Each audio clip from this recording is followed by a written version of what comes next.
Ambassador Kim Soo walked slowly through the gleaming corridors of Nexus Prime, her boots making soft echoes on the smooth metal floor. The space station was enormous, bigger than any human structure she had ever seen. Strange lights pulsed along the walls in patterns that hurt her eyes if she looked too long. The air smelled different here, like copper and something sweet that made her nose wrinkle. Behind her, Captain Park Jin kept his hand near his weapon. He tried not to show his worry, but Kim Soo could see the tension in his shoulders. The other two security guards, Lee Dan and Choi Yu, walked on either side of their small group. They had trained for this moment for years, but nothing could prepare them for the reality of being the first humans to meet the rulers of a galaxy. The corridor opened into a vast chamber that took Kim Soo's breath away. The ceiling stretched so high she could barely see the top. 12 massive platforms floated in the air, each one holding a different alien being. The platforms were arranged in a circle around a small area in the center where the humans were supposed to stand. Kim Soo had studied the files on each species, but seeing them in person was completely different. The Vorthak looked like living crystals that changed color as they moved. The Netherians resembled giant insects with too many arms and eyes that glowed in the dim light. The Thylorians had long tentacles that never stopped moving, reaching out to touch invisible things in the air. Other species were even stranger. One looked like flowing water held together by an invisible force. Another appeared to be made of living metal that constantly reshaped itself. Some had features that Kim Soo's brain could not quite understand, as if they existed in more dimensions than humans could see. The humans walked to the center of the chamber and stopped. Kim Soo felt very small under the gaze of these ancient beings. She knew that some of these species had been traveling between stars when humans were still learning to make fire. Their technology was so advanced it seemed like magic. Their ships could cross the galaxy in days, while human vessels took months to travel between nearby systems. A sound filled the chamber, like crystal bells mixed with a hum of machinery. The translation device in Kim Soo's ear turned the sound into words she could understand. Humans, the Vorthak representative said, its crystal body flashing different colors with each word. You have stumbled into faster-than-light travel, through luck rather than wisdom. Your species is young and dangerous. We offer you guidance to prevent you from harming yourselves and others. Kim Soo took a deep breath. She had practiced the speech countless times, but her mouth felt dry as she began to speak. Honored members of the Galactic Council, humanity is grateful for this opportunity to meet with you. We come in peace, seeking friendship and cooperation among the stars. A sound like grinding stone came from the Netherian delegate. Its mandibles clicked together rapidly as it spoke. Peace? Your species has been at war with itself for its entire recorded history. You have weapons that can destroy entire planets. You spread across space like a disease, claiming worlds without permission. We have learned from our mistakes, Kim Soo replied, trying to keep her voice steady. Humanity has been united for over a century now. We explore space to find new homes and new knowledge, not to conquer. The Thylorian Prime speaker's tentacles writhed faster as it responded. Unity born from necessity is not true unity. Your species will return to its violent nature when faced with real challenges. This is why younger races must accept guidance from those who have achieved true civilization. Kim Soo felt her heart beating faster. The conversation was not going as planned. Earth's leaders had hoped the Council would see humanity as a potential partner, but these beings clearly saw humans as nothing more than dangerous children. We respectfully request equal standing among galactic civilizations, Kim Soo said, using the exact words that have been approved by Earth's government. Humanity offers our unique perspectives, our creativity, and our determination to help build a better future for all species. The chamber fell completely silent. The alien beings on their floating platforms turned to look at each other, communicating in ways a human translation devices could not pick up. Lights flashed between the platforms in complex patterns. The water-like being changed shape rapidly, while the metal creature folded in on itself several times. Finally, the Vorthak spoke again, its crystal body now glowing a deep red color. Equal standing? You barely understand the forces you play with. Your ships are crude, your weapons primitive, your societies unstable. You have existed as a spacefaring species for mere decades, while we have ruled the galaxy for millennia. The Netherian delegate leaned forward on its platform. The human demonstrates exactly the arrogance that makes young species so dangerous. They achieve one small technological breakthrough and believe themselves ready to stand with their betters. Kim Sue felt anger rising in her chest, but she forced herself to remain calm. We do not claim to be your equals in technology or experience, but we believe that all intelligent species deserve respect and the right to determine their own destiny. The tentacles of the Phylorian Prime Speaker suddenly stopped moving. Destiny? Your destiny is what we decide it to be. Submit to our guidance protocols, and your species will be allowed to survive. Refuse and face the consequences of your pride. The floating platforms began to move, repositioning themselves to completely surround the humans. Kim Sue realized that what had seemed like a diplomatic meeting was actually a trial, and humanity had already been found guilty. The silence in the chamber lasted only a few seconds, but to Kim Sue it felt like hours. The floating platforms moved closer, casting dark shadows over the humans standing in the center. The alien beings no longer seemed curious or even annoyed. Now they looked dangerous. The Phylorian Prime Speaker's tentacles began moving again, but slower this time, like a predator preparing to strike. When it spoke, its voice was cold and final. The human envoy has demonstrated the exact defiance that makes your species a threat to galactic peace. This behavior cannot be tolerated. Captain Park Jean stepped forward, his hand moving to his weapon. Ambassador, we should leave. Now. But before any of the humans could move, brilliant energy barriers suddenly appeared around them. The barriers hummed with power and glowed with a soft blue light. Park Jean grabbed his sidearm and fired at the nearest barrier, but the energy bolt simply disappeared into the glowing wall without leaving a mark. Your primitive weapons are useless here, the Vorthack said, its crystal body now pulsing with angry red light. You are in our domain now, subject to our justice. Kim Sue raised her hands, trying to appear calm even though her heart was racing. If we have offended you, we can discuss this diplomatically. There is no need for violence. The Netherian delegate made a sound like breaking glass. Violence? You speak of violence while your species wages war across dozens of worlds. You build weapons designed to crack planets and call it self-defense. The galaxy will be safer without your influence. More barriers appeared, separating each human from the others. Kim Sue found herself alone in a glowing cage barely large enough for her to stand. She could see Park Jean shouting something, but no sound could pass through the energy fields. A new platform descended from high above, carrying a device that Kim Sue had never seen before but somehow knew was meant for killing. It looked ancient, covered in symbols from dozens of different alien languages. Dark energy crackled around its edges, and the air near it seemed to bend and twist. For the crime of defying the established order of the galaxy, the Prime Speaker announced, the human envoy will be executed. Let this serve as a warning to all species who would challenge our authority. Kim Sue watched in horror as small floating cameras emerged from hidden panels around the chamber. They moved through the air like metallic insects, positioned themselves to record from every angle. She realized that her death was going to be broadcast across known space as a message to other species. Wait, she said, her voice echoing strangely off the barriers. My government sent me here in good faith. Killing a diplomat violates every rule of civilized contact between species. The water, like being on one of the platforms, rippled and changed shape as it spoke in a voice like wind through caves. Civilization is defined by those who have achieved it.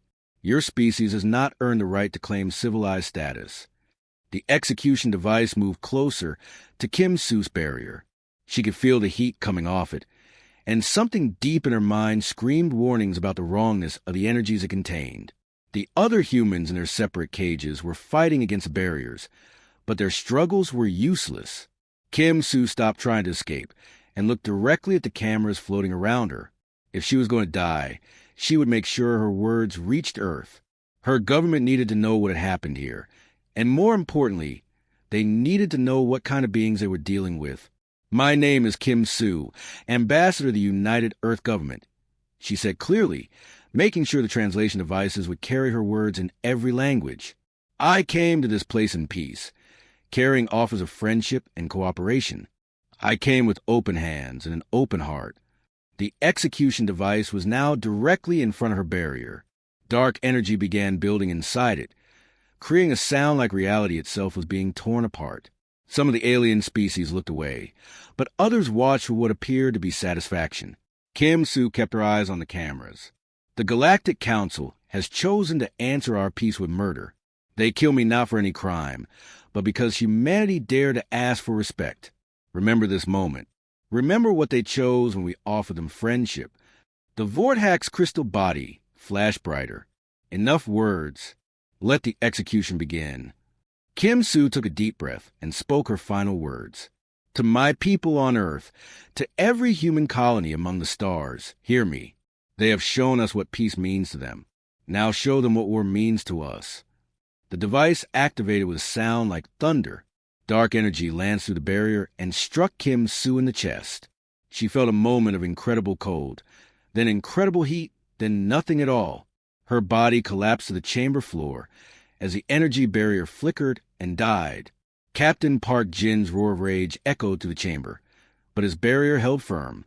The other humans beat against their prisons with their fists until their hands bled, but they could do nothing to help their fallen ambassador.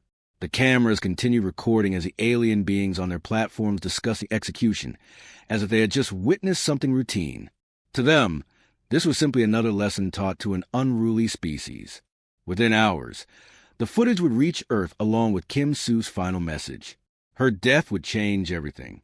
The emergency alarm echoed to the halls of the United Earth Government building in Geneva. President Lee Hanna had been pulled from sleep at 3 a.m, but the exhaustion disappeared the moment she saw the footage waiting on her secure terminal. She watched Kim Soo's execution 3 times before her hands stopped shaking enough to activate the emergency protocols. Within 2 hours, representatives from every human colony and outpost were connected through quantum communication links. The massive assembly hall filled with holographic images of people from Mars, Europa, Titan, and dozens of other worlds. Their faces showed the same mix of shock and rage that Lee Hanna felt burning in her chest. You have all seen the footage, Lee Hanna said, her voice carrying every human settlement in known space. Ambassador Kim Soo went to the Galactic Council in peace. She carried with her our hopes for friendship and cooperation. They answered with murder. The hall was completely silent. On the screens, colony leaders and military commanders waited for their president to continue. Some had tears in their eyes. Others looked ready for war. Defense Minister Choi Min stood up from his seat in the front row. In his hands was a metal case that had been sealed for over 50 years. The lock required 3 different authorization codes, and the case had never been opened since the day it was created. Everyone in the hall knew what it contained. Madam President, Choi Min said formally, I request permission to activate Protocol 7. Lee Hanna looked around the hall, at the faces of humanity's leaders. She saw farmers from the agricultural worlds, miners from the asteroid belts, scientists from the research stations, and soldiers from the frontier outposts. All of them were waiting for her decision. The Galactic Council believes we are children playing with dangerous toys, she said, her voice growing stronger with each word. They think we are too young and too weak to deserve respect. They see our desire for peace as weakness. She stood up and walked to the podium at the center of the hall. Behind her, a massive screen showed Kim Soo's final moments, frozen at the instant before the alien weapon fired. Kim Soo was the best of us, Lee Hanna continued. She was brilliant, kind, and dedicated to building bridges between species. She believed that understanding could overcome fear, that friendship could replace conflict. The council killed her for daring to ask for equality. President Lee Hanna turned to face Defense Minister Choi Min. Her next words would change the course of human history, and she knew it. There would be no going back after this moment. Minister Choi, I authorize the activation of Protocol 7. Send a message to every human world, every colony, every outpost, every ship. Tell them what happened to our ambassador. Tell them the Council has declared war on humanity by murdering our representative. Choi Min entered the first authorization code. The case opened with a soft hiss, revealing a single data pad containing the most secret military plans in human space. plans that had been prepared in case humanity ever faced complete annihilation. Protocol 7 is now active, he announced. All human colonies and installations are to begin immediate military production. All civilian manufacturing is to be converted to weapons and ship construction. All available personnel are to report for military service. The transformation began immediately. On Mars, the massive terraforming equipment stopped its work and began producing warship hulls. In the asteroid belt, mining ships started collecting materials for weapons instead of rare metals for trade. Research stations throughout human space deleted their scientific projects and began designing new ways to destroy alien vessels. But the most important change was in the people themselves. Humans who had never thought about war suddenly understood that their entire species was in danger. Families said goodbye as fathers and mothers reported to recruitment centers. Children too young to fight began training in schools that had been converted to military academies overnight. On Europa, Captain Song Woo received orders to take command of the newest battleship in the human fleet. The ship had been built in secret over the past 10 years, hidden in a construction facility inside one of Jupiter's smaller moons. It was twice the size of any previous human warship and carried weapons that had never been tested in combat. "What should we call her, sir?" asked his first officer, Lieutenant Park Bo. Song Woo looked at the image of Kim Soo that was being broadcast on every screen throughout the ship. Her final words played over and over. "Show them what war means to us." "The ship's name is Incheon's Revenge," he said, "and we're going to make the council regret the day they decided to murder a human diplomat." Similar scenes played out across human space. Hidden shipyards that had been built in case of emergency suddenly revealed themselves. Weapons that had been designed but never constructed went into mass production. Soldiers who had been trained for conflicts that might never come found themselves preparing for a war that would determine whether humanity survived. The Galactic Council had ruled the galaxy for thousands of years.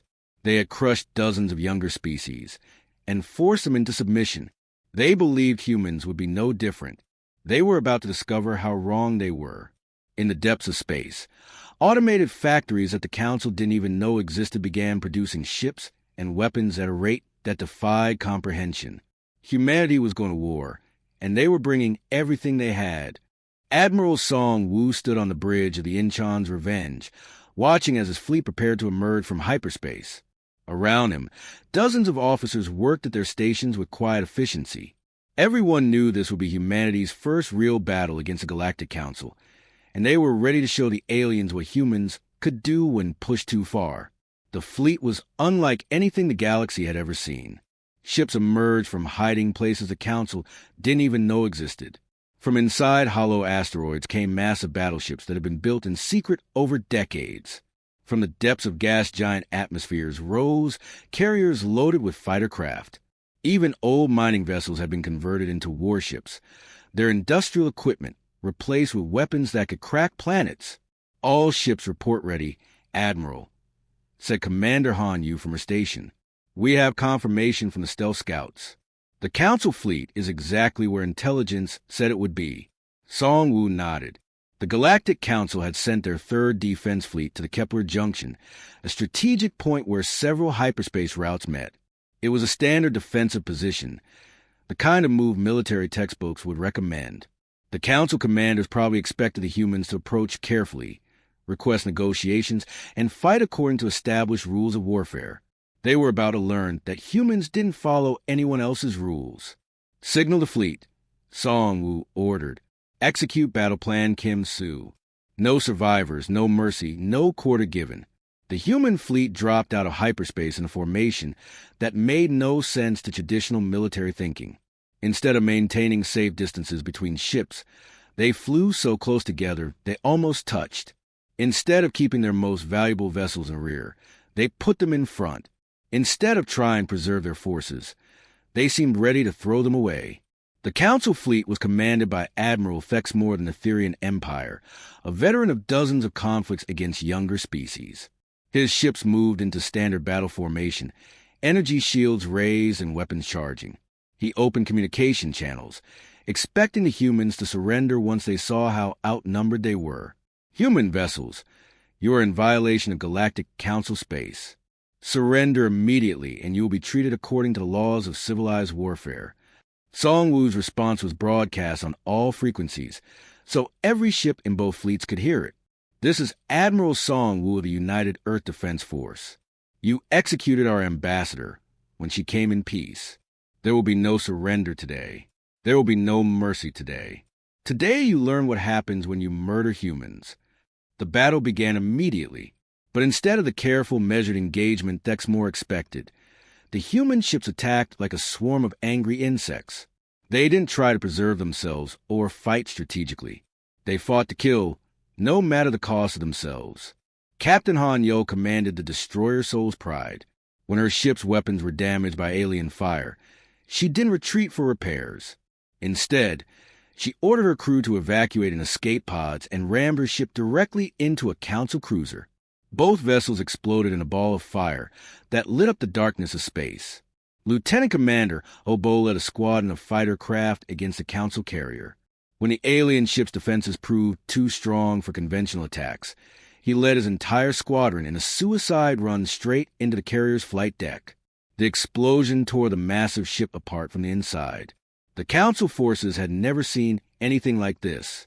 In their experience, battles were fought between professional military units who understood the value of their own lives. Commanders would retreat when losses became too heavy. Surrender was always an option when defeat was certain. But the humans fought like they had nothing to lose. Every ship that was destroyed took at least one Council vessel with it.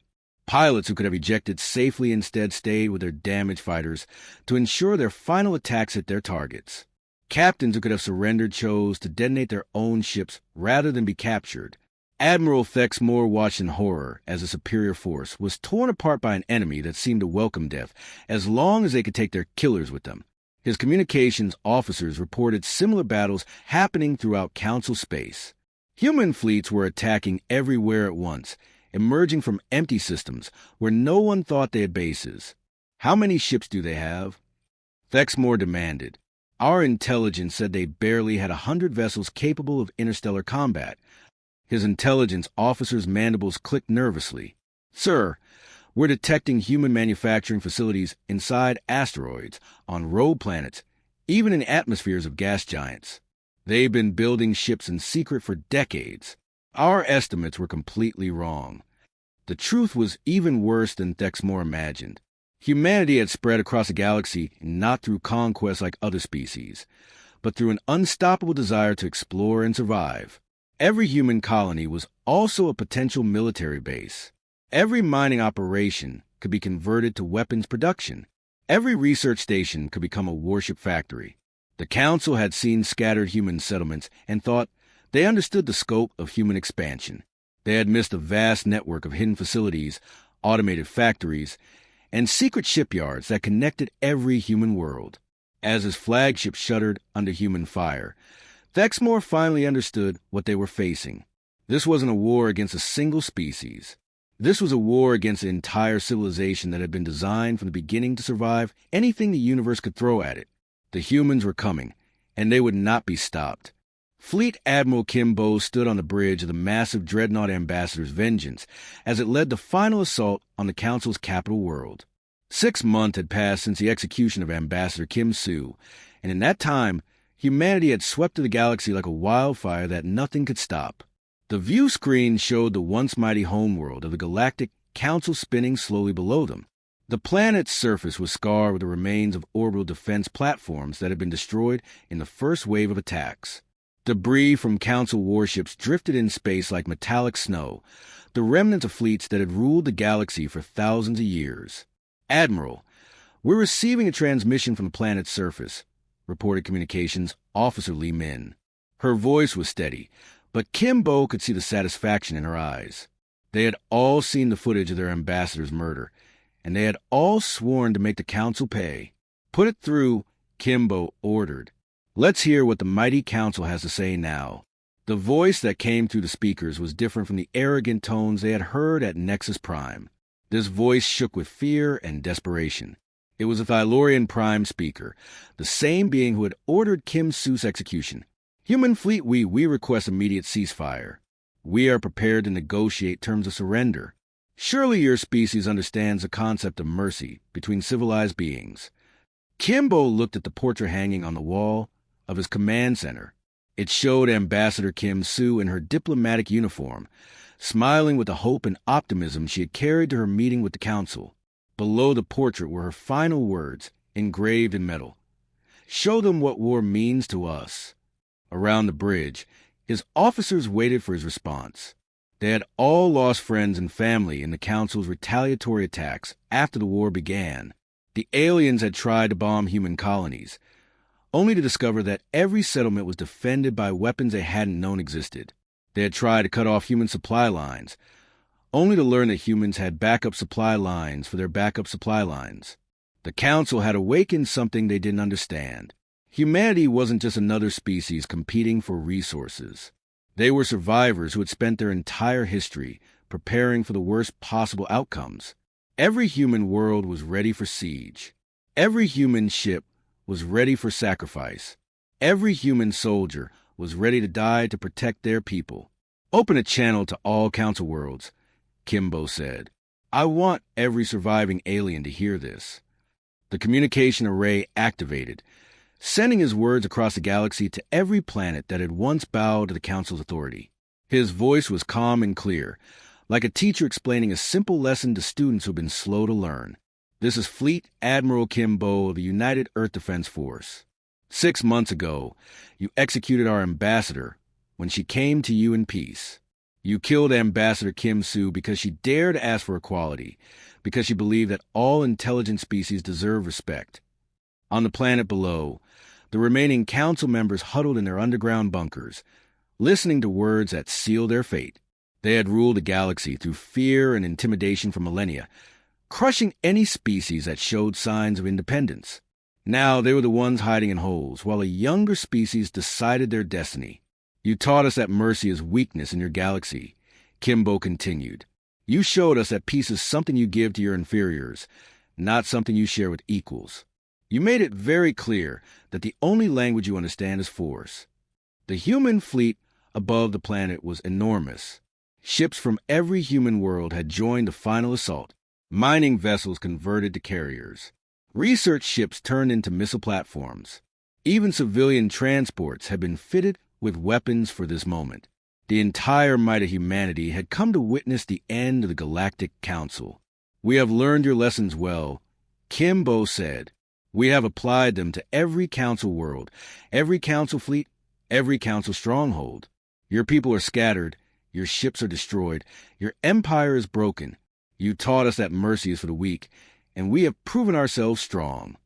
Lieutenant Park Sun, the tactical officer, looked up from her console. "Admiral, all human fleets report ready. We have complete orbital control around every remaining council world. We can end this whenever you give the order." Kimbo nodded slowly. The council had made their choice when they murdered an ambassador who had come to them with open hands and hopes for peace. They had chosen to see human mercy as weakness rather than strength. Now they would learn the difference. "You asked about mercy," Kimbo said into the communication array.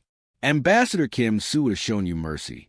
She would have found a way for all our species to live together in peace. But you killed her. You killed the only human who could have saved you from this moment." The final bombardment began. Across the galaxy, human fleets opened fire on the last council strongholds. Ancient civilizations that had ruled among the stars for thousands of years were extinguished in minutes. The Galactic Council, which had seemed immortal and untouchable, simply ceased to exist. When it was over, Kimbo sent one final message to the surviving alien species scattered throughout the galaxy. "Humanity sought peace. You chose war. Remember this lesson well. We prefer friendship, but we will never again negotiate from our knees." The age of the Galactic Council was over. The age of humanity had begun.